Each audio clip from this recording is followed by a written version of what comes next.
And the sharing, and let's let's get down to business. And your slogan of your economic measure is make in India.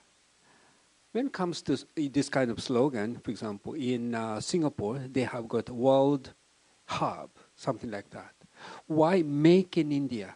Is there any specific reason for that? Again, just to give a brief genesis, right? For long, we have been, our philosophy has been make for India, making somewhere else, bringing it to India. I think our Prime Minister, he did a very smart move. He said, now make the stuff which you're making outside, now make in India. But when you make in India, you also bring what? You bring investment with you. You also bring the R&D. You bring the technology. I think that's a smart move. When you make for India outside, I think none of these things come there. Along with investment comes what? It goes to each houses. It affects each person who's working in a factory, the investment person. That affects the full, I think, the chain down the order. And that's, I think, a smart move. So now the process is make in India. It's not make for India, not make to India, not make through India, but yes, make in India. In Japan, we have got a kind of mantra that we have to produce something. We have to get the value added. That is a real benefit from economy. We tend to think like that. Some people say that it is not always true. But also in India, you have got the same mindset. Yes. Anyway, we have to produce something. Production is a source of wealth. Yes, see, in every activity, production is important, no doubt, right? But along with production, you also must have some value additions. And this is what, again, coming back to the whole issue of Make in India. With production, you're also bringing a value addition. You're bringing a lot of other things with you. When you're building an industrial corridor, that becomes a manufacturing hub.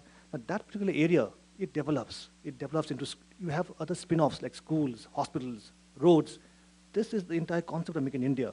Production is one of the aspects. I'm sure Sanjeev will agree in that. As Tseringh very well explained, see, India, again, as we saw it in Japan also, India is known for IT. We have excelled in it. We have become one of the world leaders, if not the world leader in IT in many ways.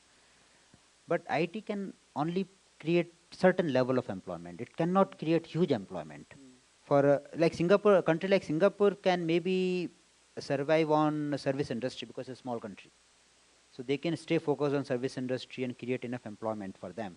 But a huge country like India, we can't create enough employment purely on IT and IT-enabled service industry.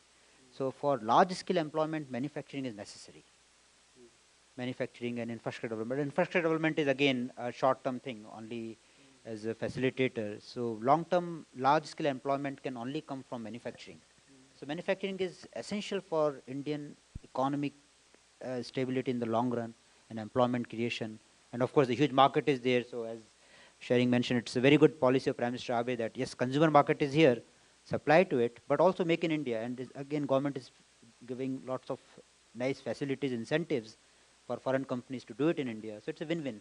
Foreign companies benefit from those incentives to start manufacturing in India, and then people benefit with the employment.